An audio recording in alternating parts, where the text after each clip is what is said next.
Boa noite a todos. Com muita alegria e gratidão no coração, que vamos dar início a mais um culto nessa noite, onde eu convido os irmãos que estão em casa que possam ler junto comigo o Salmo de número 135. Aleluia! Louvai o nome do Senhor, louvai-o, servos do Senhor, vós que assistes na casa do Senhor, nos átrios da casa do nosso Deus. Louvai ao Senhor, porque o Senhor é bom. Cantai louvores ao seu nome, porque é agradável, pois o Senhor escolheu para si a Jacó e a Israel para a sua possessão. Com efeito, eu sei que o Senhor é grande e que o nosso Deus está acima de todos os deuses. Tudo quanto aprouve ao Senhor, Ele o fez, nos céus e na terra, no mar e em todos os abismos. Faz subir as nuvens dos confins da terra, faz os relâmpagos para a chuva, faz sair o vento dos seus reservatórios. Foi ele quem feriu os primogênitos no Egito, tanto dos homens como das alimárias. Quem, no meio de ti, ó Egito, operou sinais e prodígios contra Faraó e todos os seus servos?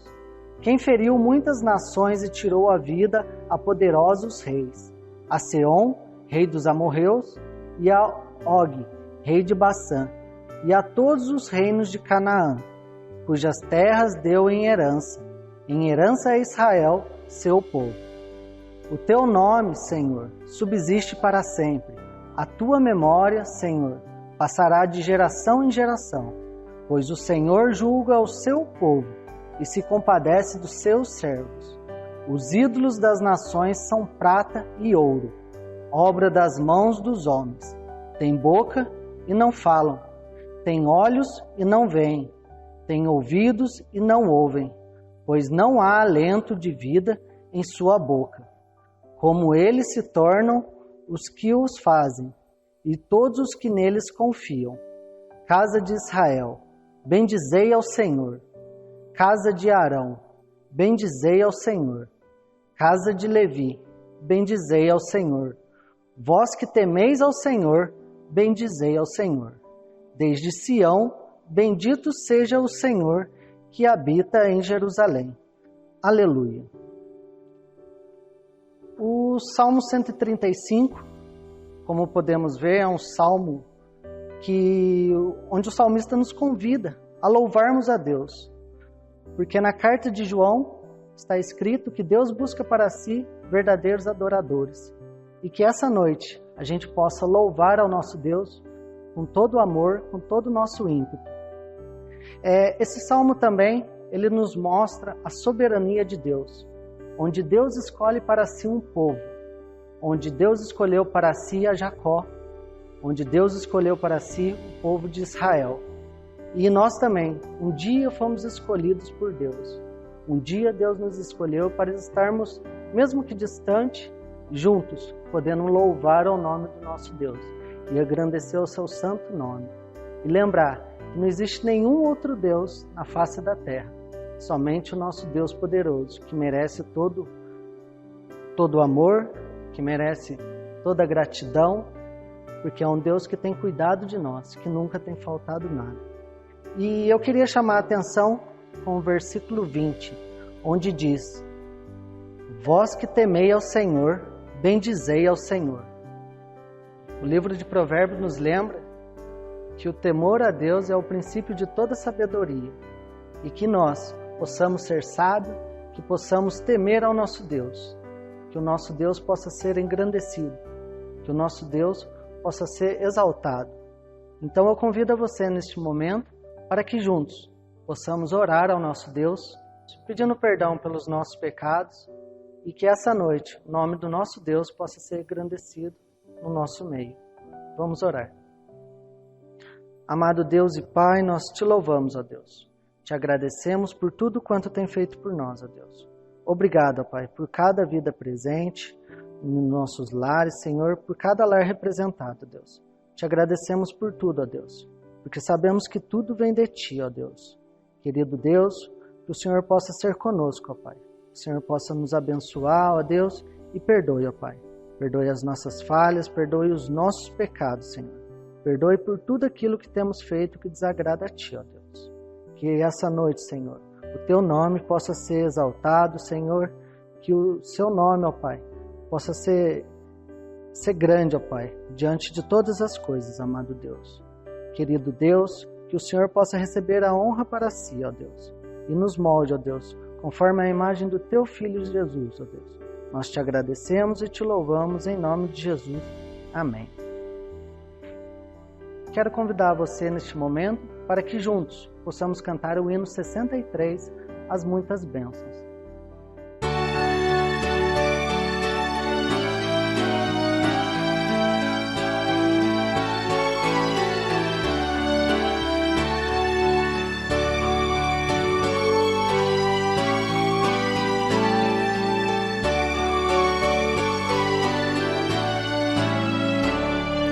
Se da vida as vagas procelosas são, se com desalento julgas tudo vão, contas muitas bênçãos, dize-as de uma vez, e verás surpreso quanto Deus já fez. Quantas bênçãos, dize quantas são, recebidas da divina mão. Vem dizê-las todas de uma vez, e verás surpreso quanto Deus já fez. Tens acaso mágoas, triste é teu lidar, é a cruz pesada que tens de levar. Contas muitas bênçãos, logo exultarás, e fortalecido tudo vencerás. Quantas bênçãos, dize quantas são, recebidas da divina mão. Vem dizê-las todas de uma vez, e verás surpreso quanto Deus já fez.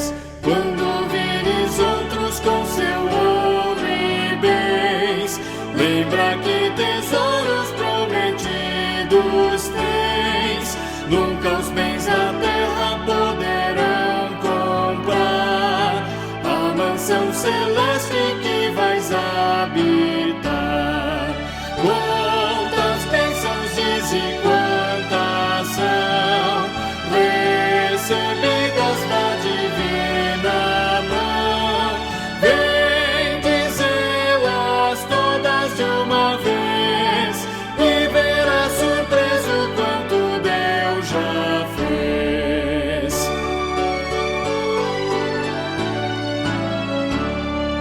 Seja o teu combate longo ou breve aqui, não te desanimes, Deus será por ti. Seu divino auxílio minorando o mal, te dará consolo e galardão final. Quantas bênçãos, dize quantas são, recebidas da divina mão. Vem dizê-las todas de uma vez, e verás surpreso quanto Deus já fez. Nós vamos louvar o Senhor com esse cântico. Jesus Salvador, aquele que é o Redentor das nossas almas, amém? O nosso resgatador.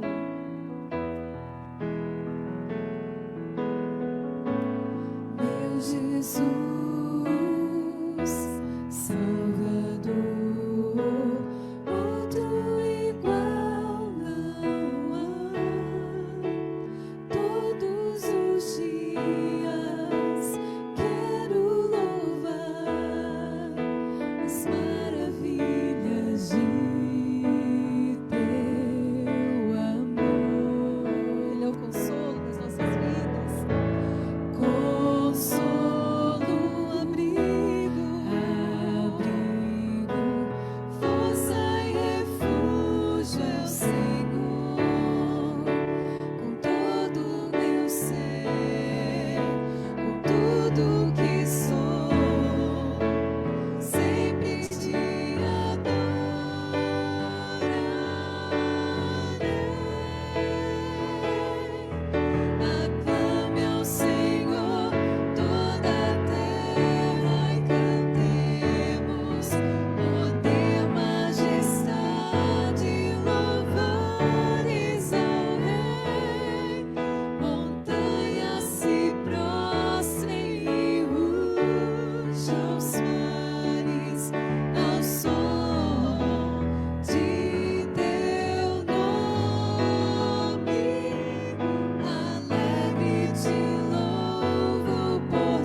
em verdade te adoramos,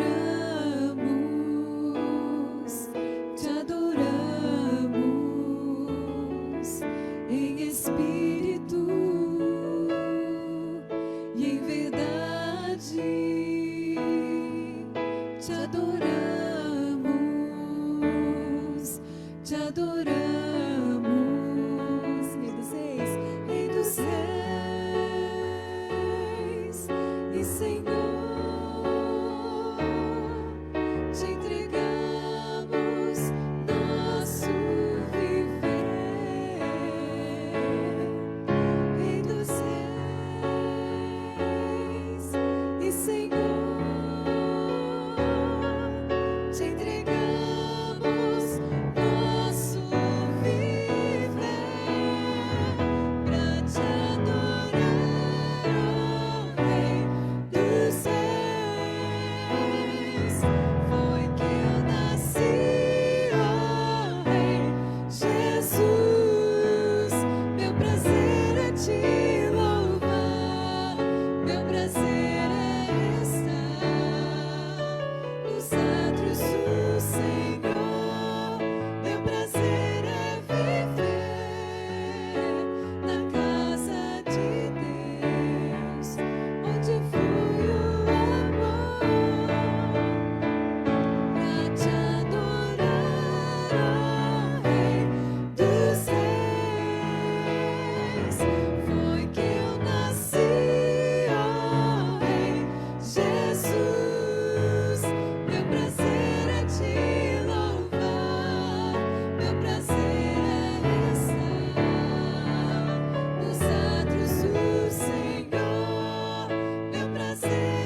Irmãos, nesse momento, vamos estar orando pelos enfermos e pelos missionários de nossa igreja. Queria convidar os irmãos a estarem orando em suas casas, que nós possamos unir a nossa fé em prol desses irmãos.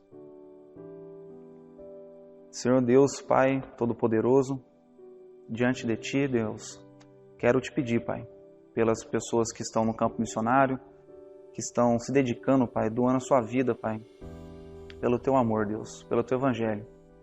Estão doando o seu tempo, Pai, para que mais pessoas possam conhecer de Ti, ó Pai.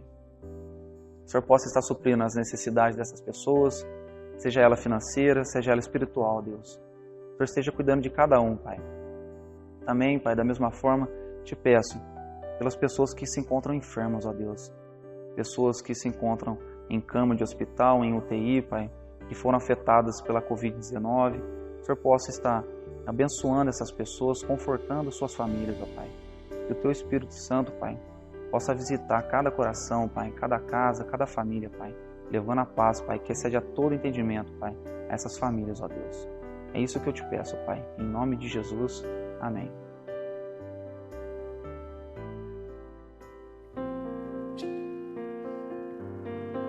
Senhor Jesus diz em Sua palavra: vinde a mim, todos vós que estáis cansados e sobrecarregados, e eu vos aliviarei. E vocês encontrarão descanso para suas almas.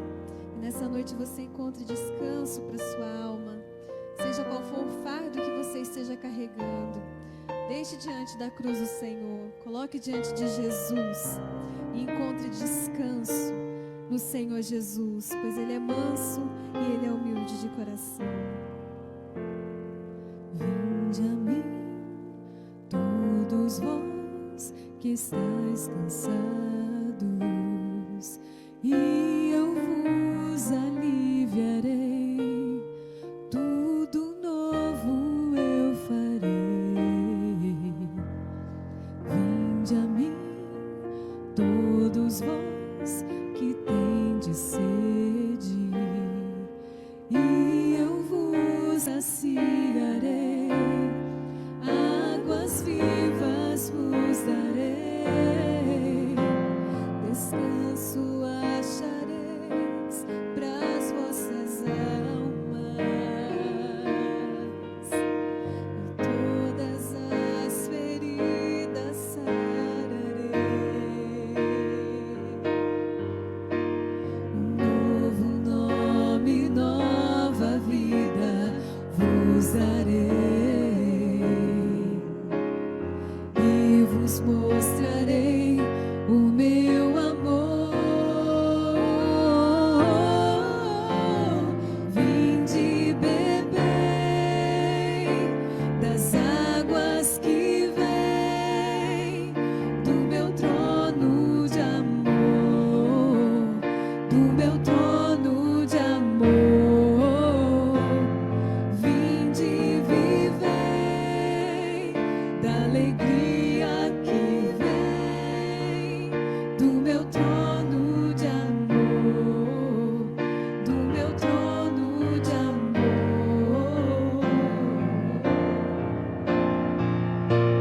Sim, eu venho a Ti, Senhor, pois eu quero viver em Tuas águas. Toma sobre mim o Teu jugo, ensina-me a ser manso e humilde de coração. Vinde bebei das águas que vêm do meu trono de amor, do meu trono de amor. Vinde vivei da alegria que vem do meu trono de amor, do meu trono de amor.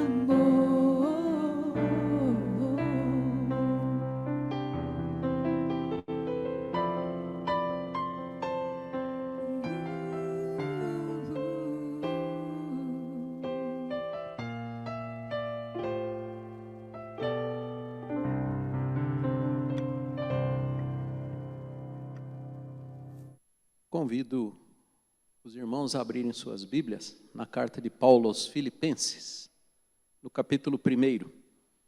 Vamos fazer a leitura dos versículos de 1 a 11.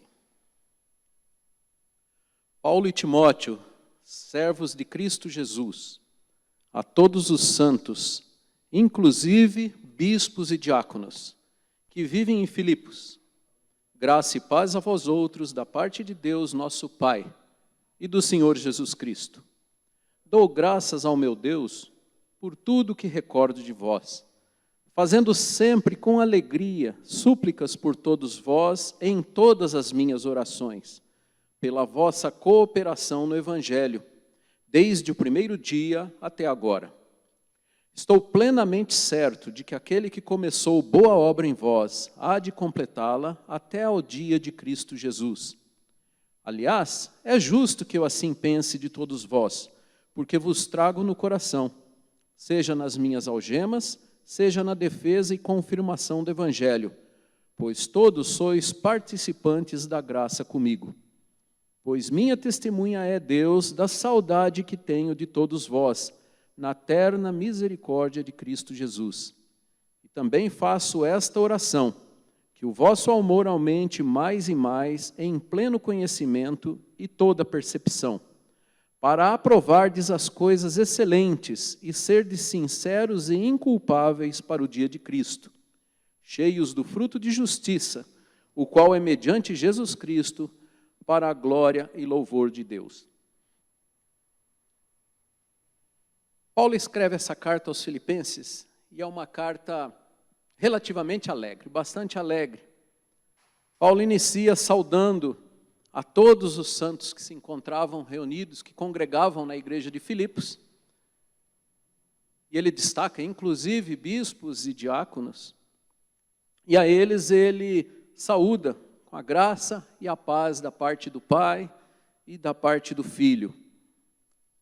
A graça e a paz são resultados da aplicação do plano de salvação do nosso Senhor aos crentes em Cristo. Porque a salvação resulta em reconciliação com Deus e isso é mediante a graça. E ela traz a paz que o mundo não pode dar. Então Paulo deseja isso à igreja de Filipos. E ele faz isso e inicia dizendo da boa lembrança que ele tem a respeito dos filipenses. Essa lembrança é em função do comportamento, das coisas externas, dos frutos que eram manifestados pelos filipenses. Nós nos lembramos que Jesus nos disse que a árvore é conhecida pelos frutos. A boa árvore produz bons frutos. A árvore ruim produz maus frutos. Não pode haver troca, uma árvore boa produzir frutos ruins, nem a árvore má produzir bons frutos. E ele, então, está muito alegre por causa desse testemunho dos filipenses. Fruto de um trabalho que ele tinha feito, quer dizer, ele diz, desde o início vocês se comportam assim, e depois eles vêm cooperando no Evangelho. Essa palavra cooperação significa comunhão. Não só eles ajudavam a suportar o trabalho do apóstolo Paulo, mais à frente ele fala sobre ofertas que ele recebeu dos filipenses, mas também nas orações e no cumprimento do propósito de Deus, que é ser luz para o mundo, elevar o Evangelho a toda criatura, dar um bom testemunho. E Paulo, então, fala sobre isso, dizendo, é justo que eu pense assim de vocês, porque eu trago vocês no meu coração, minha testemunha é Deus, da saudade que eu sinto de vocês. A gente só tem saudade daquilo que a gente conhece, daquilo que a gente gosta, né? Daquilo que a gente sente falta. Paulo sentia falta dos filipenses. Por último, nesse texto que nós lemos, ele intercede pelo bom termo da carreira espiritual dos filipenses. E Paulo começa, no versículo 3, fazendo uma oração. E ele diz, eu dou graças ao meu Deus por tudo que recordo de vós. Ele dá graças. E depois ele faz uma súplica, né? Fazendo sempre com alegria súplicas por vós em todas as minhas orações, pela vossa cooperação no Evangelho. Então Paulo está dando graças por essas boas recordações e ao mesmo tempo fazendo súplicas para que a carreira dos filipenses vá a bom termo, para que eles continuem cooperando, para que essa cooperação seja bem sucedida, né? Da mesma maneira que ela é bem sucedida desde o primeiro dia até aquele momento que Paulo os escreve. De certa maneira, o começo dessa carta me faz sentir parecido com o apóstolo Paulo, porque, face a essa pandemia, nós não estamos nos encontrando. Nós temos uma vantagem sobre o apóstolo Paulo, que é a tecnologia. Nossos grupos de oração se reúnem virtualmente, e a gente consegue ver a face das pessoas, conversar, trocar ideias, pedidos de oração, orar uns pelos outros. Paulo não tinha essa vantagem naquele tempo. Ele escrevia e a carta levava muito tempo para chegar lá e ser lida na igreja, e depois ele recebia informações da igreja por portadores, não é? Que levavam muito tempo para voltar. Então, de certa maneira, nós temos uma vantagem aqui, mas isso não impede de nós nos sentirmos saudosos uns dos outros, de nós termos a carência daquele calor humano, daquele encontro, né? E nós esperamos que em breve a gente possa se encontrar de novo aqui e que possamos nos abraçar e possamos manifestar aqui o amor uns pelos outros, traduzido em afeto. Mas, enquanto isso, meus irmãos, Deus continua nos unindo, nos mantendo unidos, nos mantendo uns interessados pelos outros, uns intercedendo pelos outros, e Deus mantém a igreja crescendo desta maneira. Por isso, o resto do texto que nós vamos considerar nas nossas meditações fala não só a respeito da vida da igreja num momento de afastamento, como em qualquer outro momento, porque fala a respeito da obra de Deus que Ele executa em nós.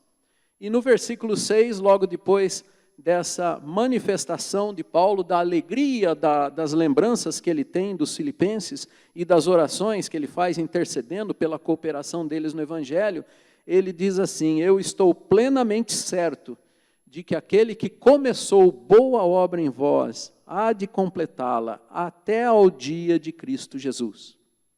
E eu gostaria de chamar a atenção dos irmãos para cada uma das partes desse versículo e meditar sobre elas. Em primeiro lugar, ele diz assim: aquele que começou. Gostaria de destacar primeiro esse texto. Então, Paulo está plenamente certo que aquele que começou boa obra em vós. Então, existiu um começo e existe um autor. Esse autor ninguém é mais do que o próprio Deus, porque ninguém existiu antes de Deus. Deus começou uma obra em cada um de nós de maneira unilateral. A palavra de Deus diz que Ele é o idealizador de todas as coisas.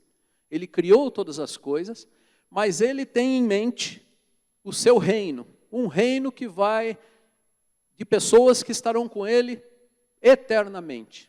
Vivendo com Ele e Ele vivendo no meio desse povo. E esse povo perfeito diante dEle. Um povo do qual Ele diz: eu tenho prazer em conviver com Ele. Então lá no futuro, livre de pecados, nós estaremos num estado de santidade tal, de convivência tal com Deus, que nós vamos poder vê-lo como Ele é, e Ele vai dizer a nós: eu tenho prazer em você estar aqui comigo.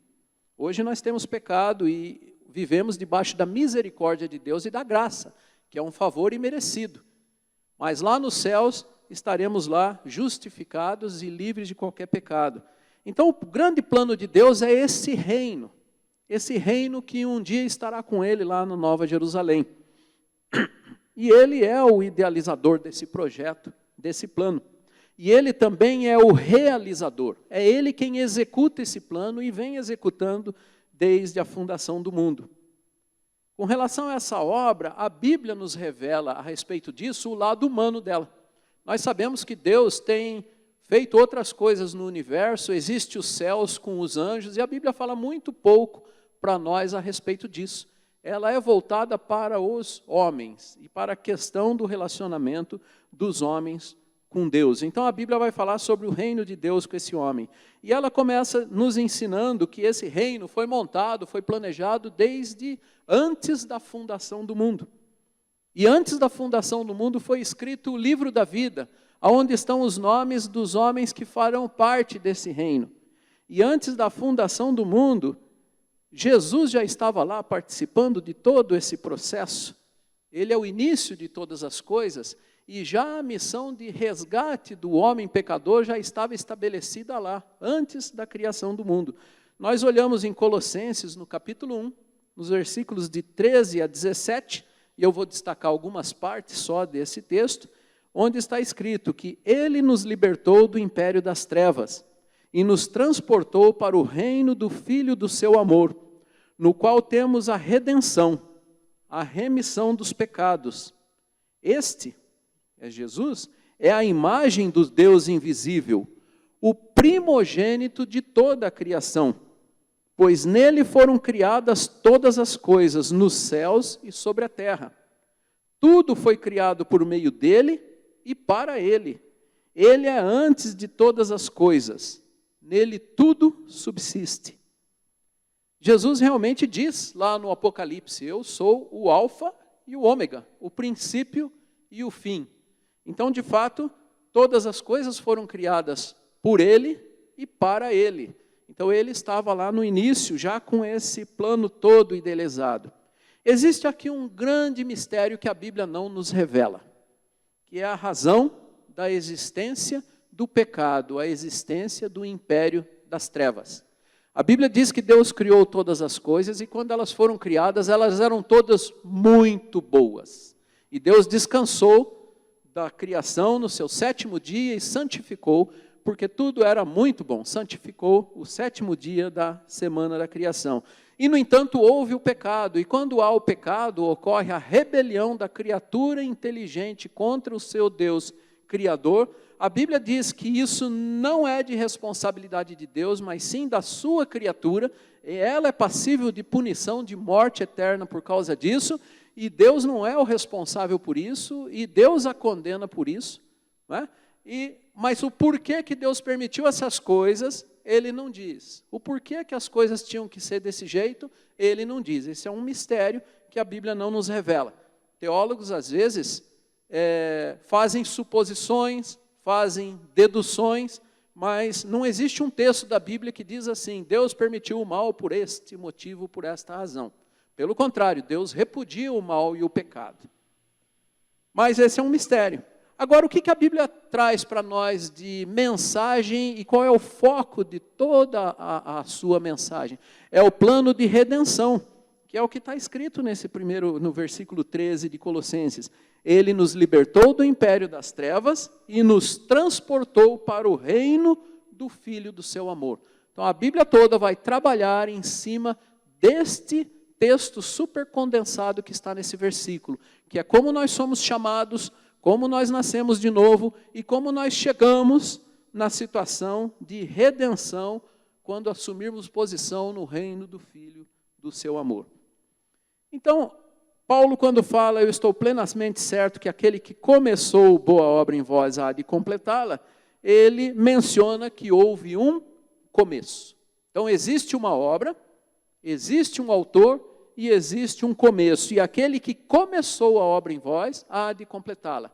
Aqui nós já temos uma noção de que o autor desse projeto, o executor desse projeto, o faz unilateralmente. Ele planejou isso e ele executa baseado apenas na sua vontade, no seu poder. Ele não vem perguntar para o objeto da sua obra o que o objeto acha, se o objeto concorda, se você gostaria de ser desse jeito ou daquele. Mas ele realiza a obra em você, baseado na sua misericórdia, baseado na sua graça, mas amparado e apoiado única e exclusivamente na sua vontade. E nós, como seres humanos, olhando do ponto de vista humano, nós enxergamos o início dessa obra quando somos conscientizados de sermos alvo da misericórdia de Deus. Num certo momento, há uma revelação de Deus, pela ação do Espírito Santo, que nos convence de uma situação de pecado, que convence de uma situação de juízo baseado na justiça de Deus, porque todo pecado tem que ser punido com morte. A Bíblia diz que sem derramamento de sangue não há remissão de pecados. Deus disse para Adão, o dia que você pecar, você vai morrer, você vai se separar eternamente de mim, você vai ser expulso da minha presença. Então, a morte devido ao pecado é isso. E o juízo é alguém tem que pagar. E a justiça de Deus, ela implica em aplicar juízo, aplicar a penalidade do pecado. Mas também a Bíblia fala a respeito do plano que Deus proveu de fazer com que um ser inocente criado por Ele fosse capaz de remover de nós essa condenação. Então, Ele sofre o juízo em nosso lugar e nos livra de todo juízo. E quando nós somos convencidos dessa situação e passamos por um processo de quebrantamento, onde temos a nossa alma moída pelo sentimento de culpa, Deus nos concede a oportunidade de arrependimento. E ali há uma reconciliação através de um processo de novo nascimento e de conversão subsequente, porque nós agora não queremos mais ser como éramos, e queremos sim andar conforme Ele nos prescreve, sendo a imagem do Seu Filho nesse mundo e sendo seus discípulos, perseguirmos o alvo de sermos como Ele é, aceitável diante de Deus. Então há a remissão de pecados, e o sacrifício de nosso Senhor Jesus lá na cruz, pagou pelos nossos pecados e o colocou numa posição de intercessor diante de Deus. Conforme João escreve na sua primeira carta, se alguém pecar, temos um advogado diante de Deus, Jesus Cristo o justo. Ele é a propiciação pelos nossos pecados. Então Ele é capaz de remover os nossos pecados. Então nós não recebemos mais acusação, por causa da nossa culpa. A nossa culpa é transferida para Ele. Então está aqui o início do ponto de vista humano, quando nós nascemos de novo e quando nós nos convertemos e passamos a ser considerados servos de Deus e somos chamados de filhos de Deus. E aqui nesse momento é importante mencionar aos nossos ouvintes, se tem alguém aqui que nos ouve, que não tem essa consciência, busque na palavra de Deus o caminho, porque Jesus Cristo é o caminho, Ele é a verdade, Ele mostra de fato onde está a verdade da salvação, e é Ele quem traz vida a todo aquele que está morto nos seus delitos e pecados. E somente a fé nele é capaz de livrar alguém da condenação do inferno, porque a justiça de Deus vai ser feita, todo pecado será pago, e pecado será pago com punição eterna.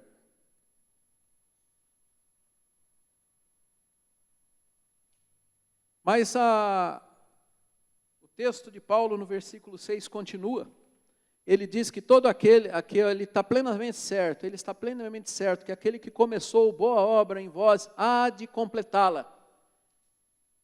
Então essa afirmação de Paulo nos deixa cientes de que essa obra ainda não está completa, ela está em curso.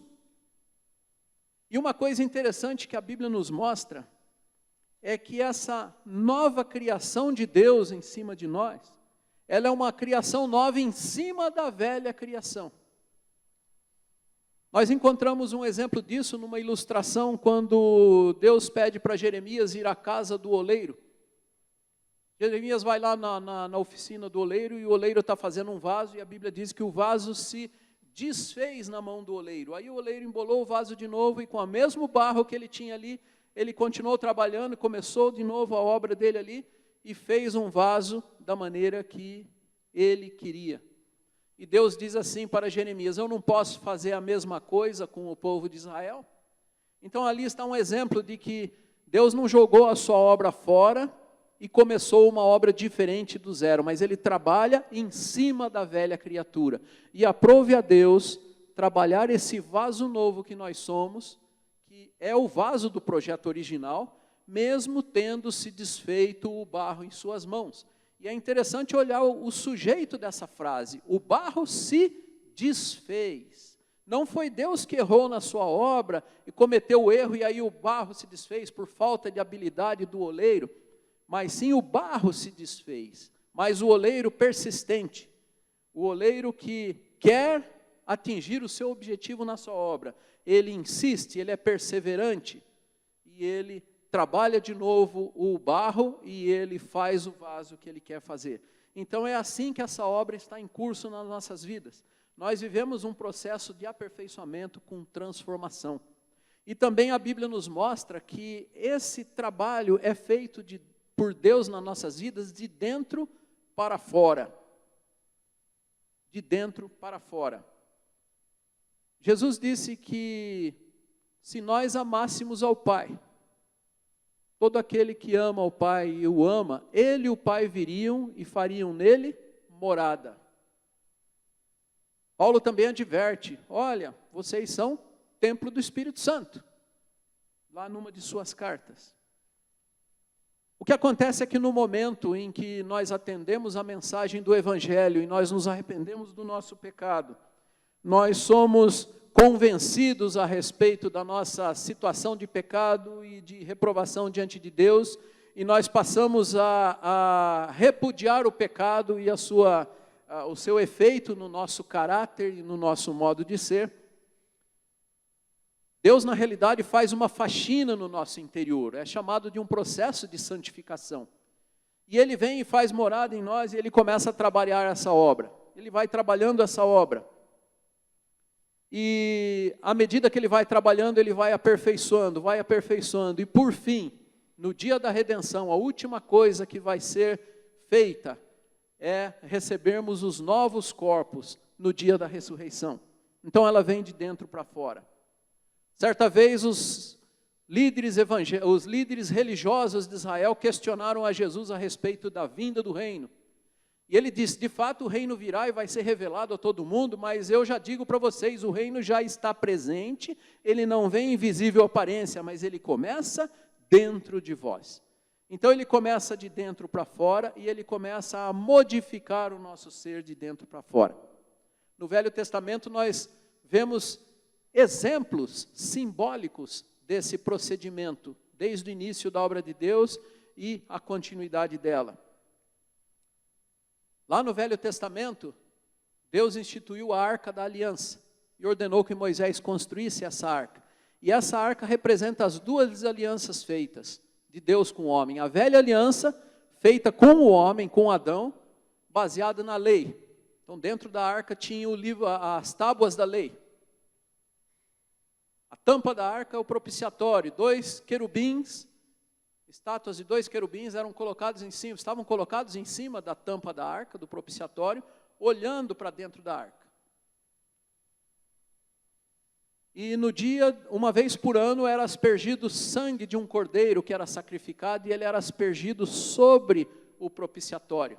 Está ali a segunda aliança, que não é estabelecida com o ser humano, mas com o primogênito de toda a criação, que é Jesus. A segunda aliança é estabelecida com Cristo, e ela não pode falhar.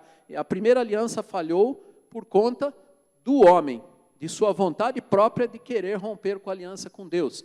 A segunda aliança é feita com Cristo, e ela não pode falhar, porque Cristo é fiel. A respeito dele, quando ele foi batizado, vem uma voz do céu e diz, este é meu filho amado em quem me comprazo, a ele ouvi.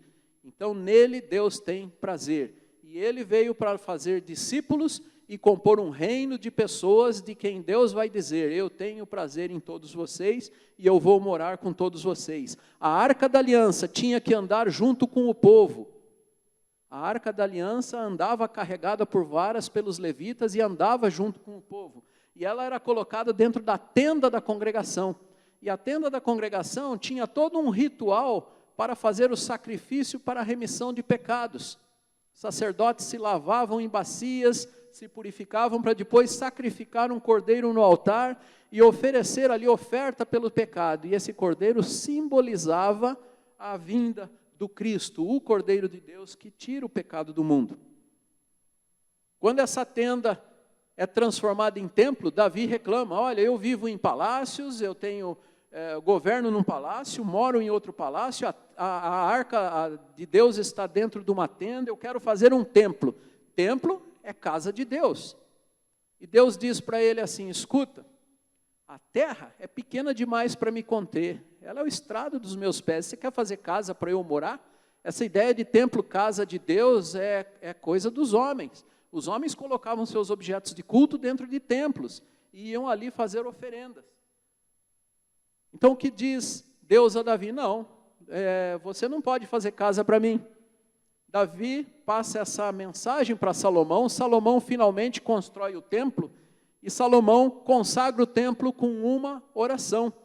E nessa oração ele diz a Deus: é óbvio que isso não pode ser sua morada, mas isso na realidade vai ser uma casa de oração. Então quando o teu povo pecar e te ofender, e vier o castigo, vier a peste, então esse povo virá a essa casa e orará.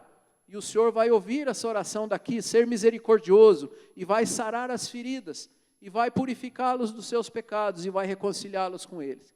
E quando Salomão fez essa oração, Deus, na forma de uma nuvem, entrou no templo, e ninguém podia entrar, porque Deus estava lá dentro. E a casa foi assim consagrada e aceita. Jesus, quando está lá andando em Jerusalém, vê o templo sendo usado de maneira indevida, estavam fazendo comércios, e ele derruba as bancas dos comerciantes, ele fica muito bravo, ele repreende todo mundo. E os sacerdotes vão falar com ele e dizem: escuta, com que autoridade você está fazendo isso? Quem é que te mandou? Quem é que te autorizou você fazer isso? Porque aquelas pessoas estavam lá comercializando à luz da autorização daqueles líderes religiosos. E Jesus diz assim: a minha casa será chamada casa de oração, vocês a transformaram em covis de salteadores. E ainda diz para eles: vocês destruam esse santuário, e em 3 dias eu vou reconstruí-lo. Então, existe essa relação entre templo com casa de oração. E a partir do momento que Deus vem habitar em nós, e o Espírito Santo também faz de nós sua morada, nós somos agora uma casa de comunhão com Deus. E o que Deus quer de nós é uma comunhão intensa com Ele. Nessa obra de transformação da gente de dentro para fora, tem que haver grande comunhão com o nosso Deus nesse caminho de aperfeiçoamento. Olhando de dentro, aquele que é novo nascido, que é convertido, ele diz como Jó: eu sei que o meu Redentor vive, porque ele reconhece dentro de si a obra de Deus na sua vida, independente do que esteja acontecendo com ele, aos olhos dos homens, como era o caso de Jó, que estava passando por grandes sofrimentos e provações. Do lado de fora, aqueles que olham para esse ser humano, eles têm que enxergar aquilo que está escrito nas Escrituras, que a vereda do justo é como a luz da aurora, que vai brilhando mais e mais até ser dia perfeito. Esse é o resultado da ação de Deus na vida de uma pessoa convertida, na vida da pessoa em que Ele está construindo essa nova criatura, esse seu vaso. E a base desse trabalho todo é o amor a Deus. E o amor de Deus por nós e o nosso amor a Ele. É interessante que essa obra é feita em nós, seres inteligentes, conscientes. E Deus vai trabalhar a nossa alma, o nosso ser, para que nós sejamos mais e mais perfeitos como Ele o é. Mais e mais parecidos com Ele. Então existe esse propósito de Deus de atuar, de interagir conosco durante essa obra que Ele faz em nós. E o nosso Senhor Jesus nos adverte, nos orienta dizendo assim: se vocês me amam, vocês vão me obedecer, vocês vão cumprir os meus mandamentos. E amor é conjunto de ações. Amor é conjunto de ações. Então, embora Deus muitas vezes não goste de nós pelas nossas atitudes pecaminosas, Ele nos ama e Ele é perseverante, e Ele é longânimo, e Ele trabalha a nossa vida para que nós sejamos finalmente aceitáveis diante dEle. E Jesus Cristo diz assim: se vocês cumprirem os meus mandamentos, vocês vão permanecer em mim. E se vocês permanecerem em mim, vocês vão pedir o que vocês quiserem, e eu vou te atender, porque você vai pedir de acordo com a minha vontade. Então nós temos que ter identidade com Deus, e é nessa identidade que nós vamos agradar a Deus. E Jesus diz assim: vocês têm que ser meus discípulos, vocês têm que fazer o que eu mando, vocês têm que ser como eu, e só tem um jeito de ser meu discípulo: você tem que negar a si mesmo. E negar a si mesmo implica em abrir mão daquelas coisas do velho homem, daquelas coisas com as quais nós estamos acostumados. Significa eu deixar para lá os meus interesses e perseguir os interesses do meu Criador. Buscar em primeiro lugar o seu reino e a sua justiça. Deus sabe que nós precisamos de muitas coisas. Deus sabe que nós temos necessidade nesse mundo. Deus sabe que nós temos relações de afeto. Deus sabe que muitas coisas acontecem que nos trazem tristezas aqui, mas Ele não quer que essas coisas norteiem nossa vida. Ele quer que tenhamos confiança total nele. Por isso Jesus disse, olha, se alguém amar mais pai ou mãe do que eu, se alguém amar mais filho ou irmão, ele não é digno de mim. Ora, mas Ele é o autor dos afetos. Ele quer que os discípulos se andem, se amem, se gostem, caminhem juntos, se preocupem uns pelos outros. Por que Ele diz isso? Ele diz que isso não é para nortear a nossa vida. Essas coisas são resultado da presença de Deus em nós e da comunhão que Ele promove também no corpo de Cristo, que é a igreja, e dentro do seu reino. Nessa vida nossa, então, nós passamos por provações, associadas com tentações, e todas essas provações têm um fim proveitoso, e o fim é nos promover num estágio numa caminhada de perseverança, nos promover a um nível cada vez mais próximo daquele do Senhor Jesus. Portanto, está escrito que nós devemos ter por motivo de muita alegria o passar por provações. Provações são necessárias, não são agradáveis, mas elas são importantes, porque elas fazem com que desenvolvamos confiança no nosso Deus, certeza de que Ele está no controle de todas as coisas, como nós lemos no Salmo 96, no início do nosso culto. Na nossa vida nós passamos por cirurgias. Cirurgias são necessárias. Paulo diz que agora que ele era convertido, agora que ele conhecia a Deus, e ele sabia das coisas boas, ele queria fazer o bem, mas ele descobre uma outra força dentro dele que o colocava numa situação de reprovação, porque o querer fazer o bem estava nele, mas não a capacidade de realizar. A tal ponto que ele ficava desesperado, dizendo, quem me livrará do corpo desta morte? Porque o corpo o levava a cometer pecados e a fazer coisas ruins, enquanto que a mente estava conectada com Cristo. E aí ele diz que graças a Deus, porque ele estava crucificado com Cristo, o corpo dele estava lá. Por isso ele escravizava o seu corpo no sentido de não permitir que as vontades desse mundo se opusessem à vontade de Deus e fossem bem-sucedidas. Então Paulo trabalha, ele diz esmurrando o próprio corpo, num sentido figurado, dizendo, eu reduzo o meu corpo à escravidão, para que a graça de Deus superabunde em mim, e eu seja um verdadeiro discípulo de Deus, e produza os frutos necessários, para cumprir a vontade de Deus, e mostrar santificação, e me aproximar cada vez mais de Deus. E ele diz assim, olha, eu continuo prosseguindo para esse alvo da perfeição em Cristo. Eu não cheguei lá ainda, eu não alcancei, mas eu continuo perseguindo esse alvo, continuo caminhando em direção a Ele. E eu vou alcançar quando eu chegar lá nos céus e receber a coroa da vitória do nosso Senhor Jesus. Então Paulo tinha essa consciência e diz isso. E para a gente seguir nesse caminho, nós temos que olhar a luz de Jesus. Nós temos que botar os olhos nele, ficar fixos, olhando para o Senhor e andando, sempre olhando para essa luz, mesmo que a gente passe por caminhos de trevas. Eu me lembro quando eu fiz cirurgia de vista. Nosso irmão Fábio me operou. Demorou para eu ir lá fazer a cirurgia, porque eu conhecia o procedimento, eu trabalhava com coisas óticas e eu tinha um medo danado daquele negócio dar errado.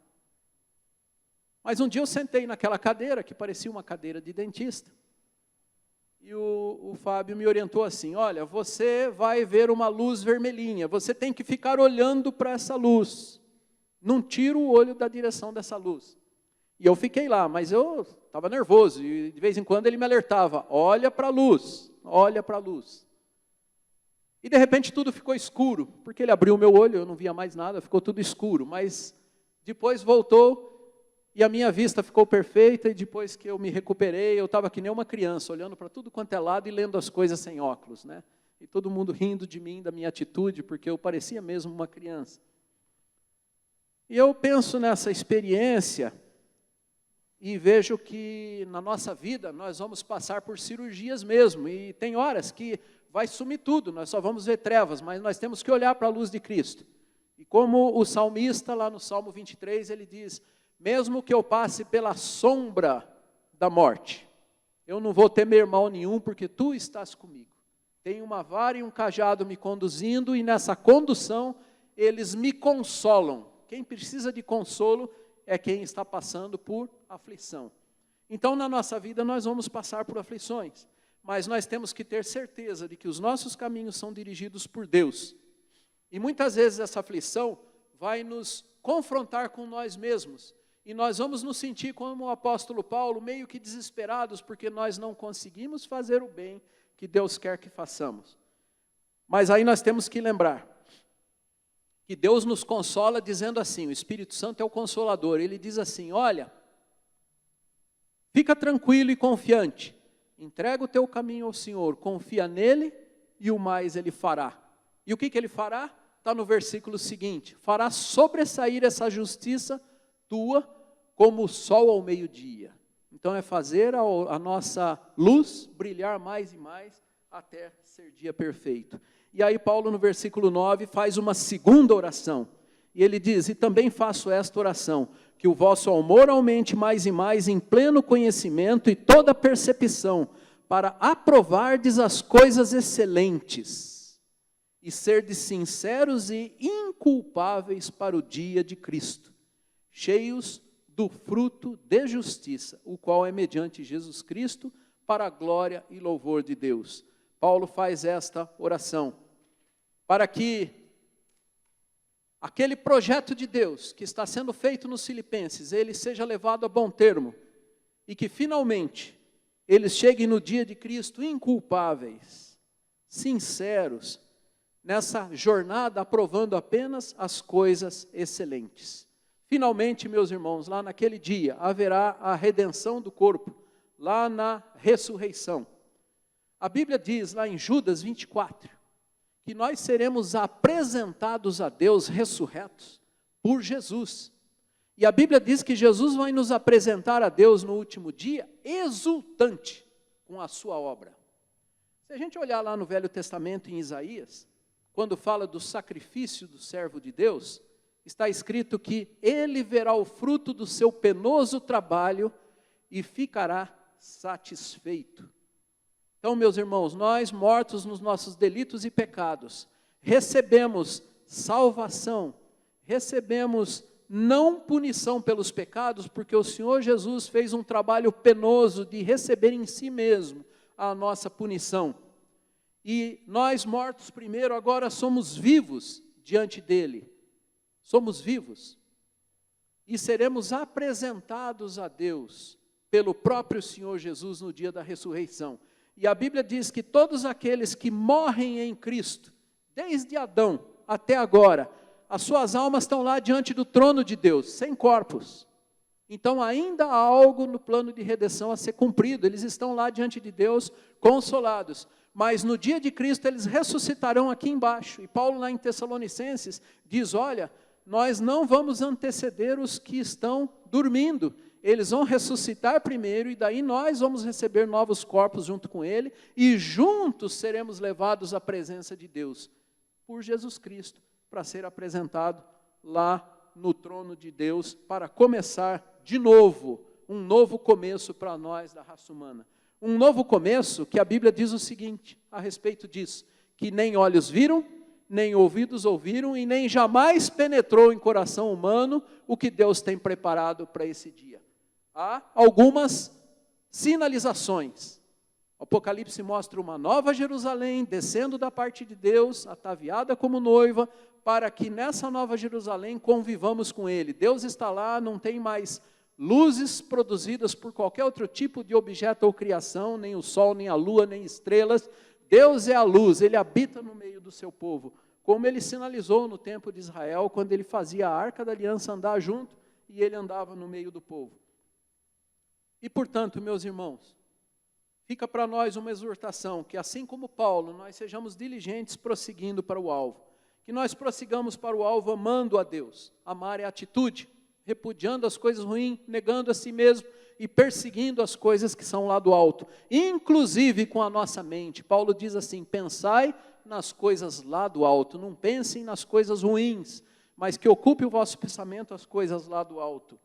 Que intercedamos uns pelos outros, que amemos uns aos outros, e que esse amor seja traduzido mesmo em ações, mesmo quando a gente não estiver gostando uns dos outros, o amor tem que existir. Intercedamos uns pelos outros, temos que manifestar afeto uns pelos outros.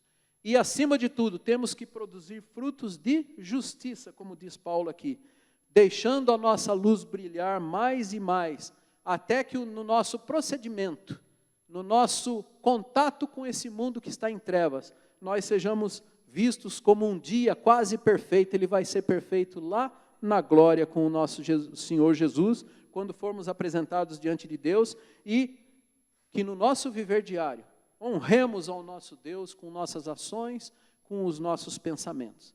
Que seja assim, meus irmãos, a nossa vida, que seja isso que nos console, que há um Deus trabalhando em nós de maneira unilateral, que quando estivermos desanimados, quando estivermos caindo em erros, Ele vai nos buscar, vai nos recuperar. Há cirurgias, há repreensões que não são agradáveis, mas no final nos reuniremos todos juntos com Ele nos céus, para iniciarmos o reino de Deus lá, numa nova era, numa situação que nós não sabemos mensurar, mas temos a certeza de que vai ser algo muito mais excelente do que tudo aquilo que poderíamos imaginar. Que essas coisas nos consolem, que essas coisas estejam presentes no nosso dia a dia e contribuam para o nosso ânimo de perseguir mais e mais a perfeição diante do nosso Deus pela ação do seu Espírito Santo em nós.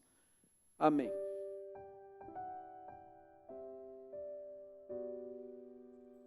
Bom, chegamos ao fim de mais um culto. Gostaria de agradecer, primeiramente, pela palavra do presbítero Josiel, que possamos colocar em prática tudo aquilo que aprendemos, possamos meditar e aplicar durante a semana. Gostaríamos de agradecer também à Igreja de São José dos Campos, que tem sido a nossa parceira, que tem cuidado de nós. Tem alguns recados para estar passando. O primeiro deles é o culto nos lares. Queria incentivar a todos para que juntos como igreja a gente possa estar realizando o culto nos lares com as nossas famílias e que junto possamos nos nossos lares estar louvando ao nome do nosso Deus. O segundo deles é com relação às lives do Facebook. São às 20 horas, na segunda, quarta e sexta. Então marque aí na sua agenda, live do Facebook às 20 horas. No domingo, nós temos às 9 horas da manhã a nossa EBD online. Então eu convido a você para que juntos a gente possa estar estudando mais a respeito da palavra de Deus. E após o culto, queria lembrar a respeito do Momento Kids, que vai ter o link, né, no mesmo canal. A gente está com o link lá. Então você, pai, mãe, que tem criança, coloque para ele, para que ele possa estar assistindo ao Momento Kids. E queria agradecer você que é fiel ao dízimo e às ofertas. Somos gratos a Deus porque Deus tem tocado no coração de pessoas e nada nos tem faltado. Mas queria incentivar você que possa contribuir conosco, para que o Evangelho do nosso Deus possa se expandir por toda a face da terra. E gostaria de agradecer a presença de todos, agradecer ao nosso Deus por mais um culto e desejar uma boa semana a todos, que Deus possa estar os abençoando, possa estar cuidando de cada um, que Deus nos abençoe e que Deus nos guarde. Vamos estar orando e após isso encerraremos o nosso culto. Querido Deus, nós te damos graça, ó Deus, pelo privilégio, ó Pai, de ouvirmos da Tua palavra, que possamos colocar em prática, ó Deus, que possamos meditar ao longo da semana, Senhor, que possamos, ó Deus, a todo momento, ó Deus, estar pensando, ó Deus, a respeito da Tua palavra, ó Deus. Querido Deus, nós queremos te agradecer, ó Deus, por mais uma semana que se inicia, ó Deus. Obrigado porque o Senhor tem cuidado de nós, ó Deus. Que essa semana possa ser uma semana de bênçãos, ó Pai, e que possamos, ó Deus, estar tranquilo porque sabemos, ó Deus, que o Senhor tem cuidado de nós, ó Deus. O Senhor perdoe, ó Deus, os nossos pecados, as nossas falhas, ó Deus. Tudo aquilo que temos feito que desagrada a Ti, ó Deus. Nós te pedimos perdão, ó Deus. Tem misericórdia de nós, ó Deus. Tem misericórdia do Teu povo, Senhor. É o que nós lhe pedimos, ó Deus. Em nome de Jesus. Amém. Que Deus abençoe a todos. Uma ótima semana. Que possamos estar juntos domingo que vem e ao longo da semana. Deus nos abençoe.